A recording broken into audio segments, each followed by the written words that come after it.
नमस्कार दोस्तों, भक्ति सागर में आपका स्वागत है। हम सभी इस सृष्टि के निर्माता के रूप में परमपिता भगवान ब्रह्मा को देखते हैं, जबकि संचालक की भूमिका भगवान विष्णु व संहारक महादेव स्वयं हैं। सृष्टि निर्माता भगवान ब्रह्मा की पत्नी का नाम सरस्वती है, लेकिन आखिरकार सरस्वती माता की कहानी क्या है या फिर सरस्वती की उत्पत्ति कैसे हुई? इसलिए आज हम आपको सरस्वती माता का जन्म, इसके पीछे का कारण, भगवान ब्रह्मा की पत्नी बनना इत्यादि सभी के बारे में विस्तार से बताएंगे। यह उस समय की बात है जब भगवान ब्रह्मा को भगवान शिव ने पृथ्वी के निर्माण का आदेश दिया था। महादेव के आदेशानुसार भगवान ब्रह्मा ने सृष्टि व इस पृथ्वी का निर्माण किया। उन्होंने पृथ्वी में समुद्र, नदियां, पहाड़, जीव जंतु, पेड़ पौधे इत्यादि सभी चीजों का निर्माण कर दिया। अपने द्वारा पृथ्वी का निर्माण किए जाने के पश्चात जब भगवान ब्रह्मा ने उसे देखा तो उन्हें अपनी बनाई रचना में कुछ कमी लगी। पृथ्वी दिखने में तो बहुत सुंदर थी, लेकिन चारों ओर केवल मौन व उदासी छाई थी। कहीं कोई ध्वनि व संवाद नहीं था एवं सब सूना सूना सा प्रतीत हो रहा था। कहने का तात्पर्य यह हुआ कि पृथ्वी में कहीं भी कोई ध्वनि या संगीत नहीं था, जिस कारण पक्षियों के चहचहाने, नदियों के बहने, हवा की सरसराहट इत्यादि कुछ भी सुनाई नहीं पड़ रहा था। यह देखकर भगवान ब्रह्मा अपनी रचना पर अत्यंत दुखी हो गए और इसका उपाय निकालने भगवान विष्णु के पास गए। दुखी मन से भगवान ब्रह्मा विष्णु लोक पहुंचे और उनके सामने अपनी समस्या रखी। उन्होंने भगवान विष्णु को बताया कि चूंकि अब यह सृष्टि उन्हें ही चलानी है, लेकिन वे उन्हें यह सुनसान सृष्टि नहीं सौंप सकते, इसलिए इसका कोई मार्ग निकाले।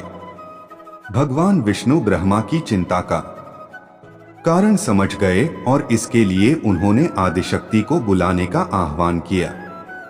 भगवान विष्णु जानते थे कि किसी भी चीज को पूर्ण केवल पुरुषत्व नहीं कर सकता और उसमें स्त्रीत्व का होना अति आवश्यक है।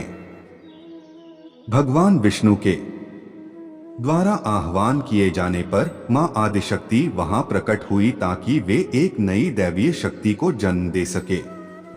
मां के प्रकट होने के बाद भगवान ब्रह्मा ने उन्हें सृष्टि का अवलोकन कर उसकी कमी को दूर करने की याचना की। मां आदिशक्ति ने सृष्टि का गहन अध्ययन किया और पाया कि इसमें तत्व तो सभी विद्यमान हैं, लेकिन ध्वनि व संवाद की कमी है। साथ ही सृष्टि में बुद्धि व ज्ञान का भी अभाव था। अब मां को एक नई शक्ति का विकास करना था जो सृष्टि की इस कमी को दूर कर सके। सृष्टि की कमी को दूर करने के लिए मां दुर्गा के शरीर से एक तेज उत्पन्न हुआ व उसमें से श्वेत वस्त्रों में 4 हाथों वाली एक दिव्य नारी प्रकट हुई। उसने अपने 2 हाथों में वीणा पकड़ रखी थी व तीसरे में वर्णमाला और चौथे हाथ में पुस्तक ले रखी थी। उस नारी का नाम सरस्वती रखा। मां सरस्वती का जन्म गया। मां सरस्वती ने प्रकट होते ही अपनी वीणा से मधुर संगीत बजाया। वीणा का संगीत बजते ही विश्व के समस्त प्राणियों में वाणी का विकास हुआ।